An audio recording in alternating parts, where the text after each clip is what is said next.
Halo Sobat Konseling dimanapun berada, semoga dalam keadaan baik-baik saja ya. Kembali dengan Ahmad Badardin di channel AB Koto 419. Kali ini kita akan membahas manusia sebagai makhluk sosial. Di dalam kehidupannya, manusia tidak hidup dalam kesendirian. Manusia memiliki keinginan untuk bersosialisasi dengan sesamanya. Ini merupakan salah satu kodrat manusia adalah selalu ingin berhubungan dengan manusia lain. Hal ini menunjukkan kondisi yang interdependensi.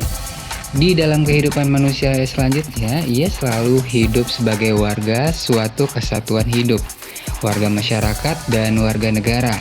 Tanpa bantuan manusia lain, manusia tidak mungkin bisa berjalan dengan tegak.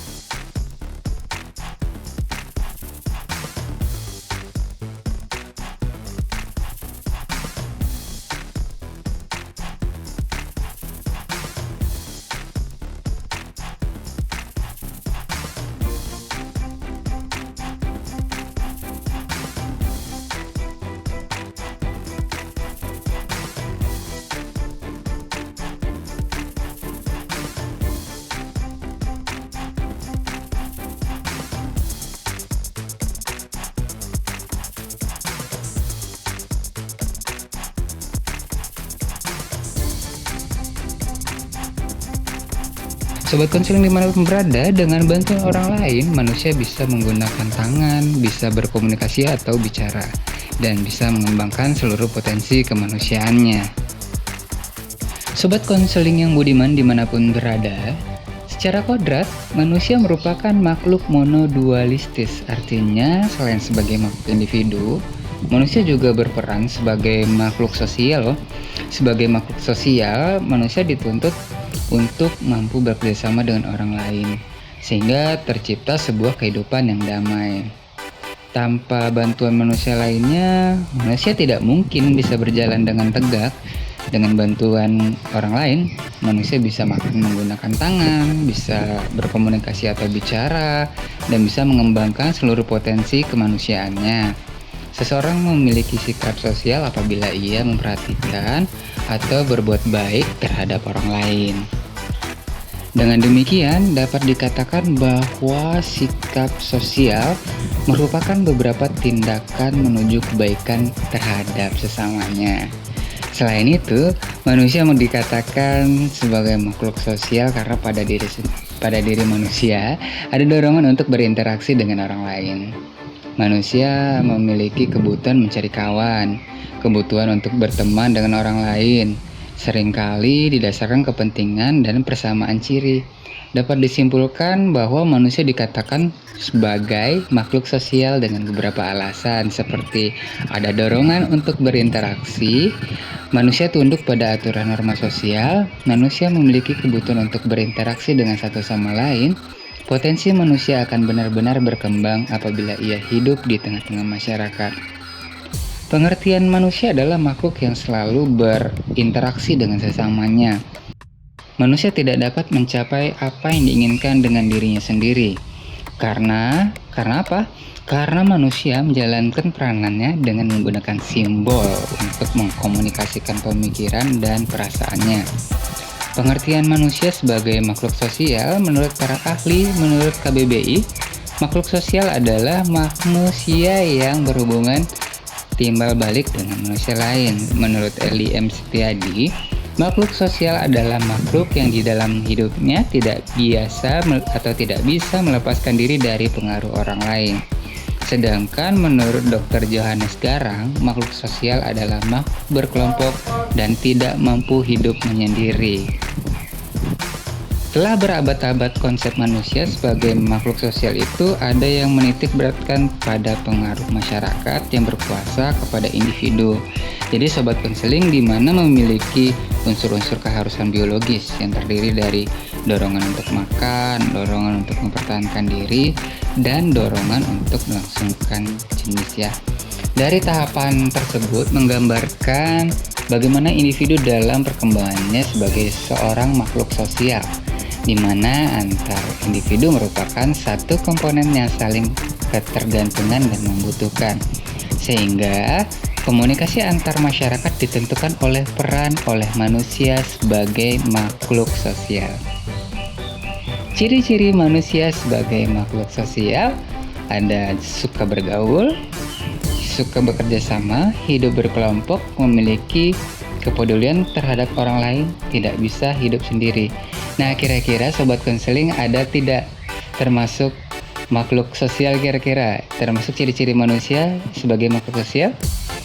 Baik, ciri-ciri manusia sebagai makhluk sosial yang bermoral, manusia memiliki toleransi dan kepedulian terhadap orang lain ketika bersosialisasi. Contoh perilaku manusia sebagai makhluk sosial yang bermoral, bergotong royong, membersihkan desa, mengunjungi orang sakit. Fungsi dan tugas manusia sebagai makhluk sosial, manusia sebagai makhluk sosial memiliki fungsi dan tugas yang harus diemban, baik dalam masyarakat maupun kemasyarakatan.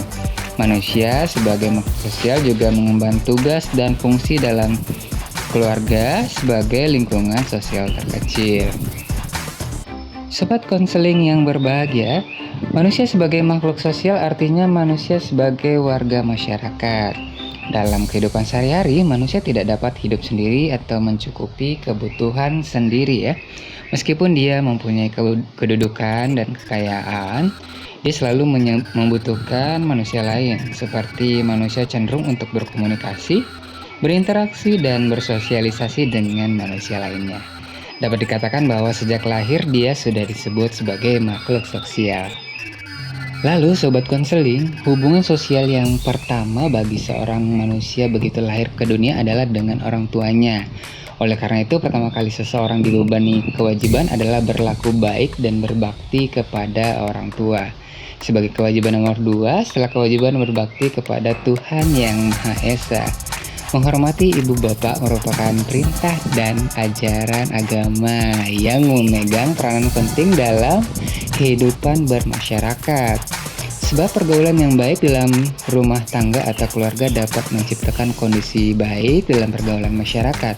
Sebaliknya, jika tidak menghormati kedua orang tua, akan menimbulkan aib dan penilaian tidak simpatik dari anggota masyarakat bahkan dalam ajaran agama. Sikap tersebut termasuk kategori dosa besar ya. Nah, Sobat Konseling, dalam pandangan agama dan kepercayaan apapun di dunia ini memandang sikap tolong-menolong sesama manusia atau sesama anggota masyarakat merupakan perbuatan yang terpuji loh Sobat Konseling. Tolong-menolong sesama makhluk adalah sudah naluri pada setiap manusia. Nah, Sobat Konseling termasuk manusia tidak? Baik. Dalam perkembangan hidup manusia selalu ditolong oleh pihak lain. Perbedaan status sosial dan perkembangan atau perbedaan profesi anggota masyarakat mengakibatkan tolong-menolong di antara berjalan alami. Misalnya menjahit pakaian, mencukur rambut, membangun rumah, dan lain-lain. Pekerjaan dan jasa membutuhkan pertolongan pihak lain yang ahli sesuai dengan profesinya masing-masing. Dengan demikian, sikap tolong-menolong merupakan bentuk pengabdian kepada sesama manusia yang dilakukan dengan penuh keikhlasan dan tanpa pamrih, semata-mata mengharap ridho Tuhan Yang Maha Esa. Selain tolong-menolong, semua agama juga mengajarkan agar sesama manusia saling menyayangi, saling mengasihi, saling menghormati, dan saling menghargai. Dan Sobat Konseling, dan untuk menghindari dan juga tentunya harus menghindari ucapan-ucapan buruk kepada siapapun. Karena ucapan buruk dapat menimbulkan permusuhan dan kebencian. Jika berlarut-larut akan menjurus kepada pertumpahan darah. Baik Sobat Konseling, mudah-mudahan memahami bahwa manusia itu sebagai makhluk sosial. Apakah Sobat Konseling sudah masuk sebagai makhluk sosial? Baik, silakan dijawab sendiri. Baik, mudah-mudahan video ini bermanfaat. Jika bermanfaat silakan dibagikan ke sosial medianya. Dan jika tidak bermanfaat silakan kritik, saran, dan pendapatnya di kolom komentar ya. Sampai ketemu lagi dengan Ahmad Badarudin di channel AB Koto 419. Saya Ahmad Badarudin. Assalamualaikum warahmatullahi wabarakatuh.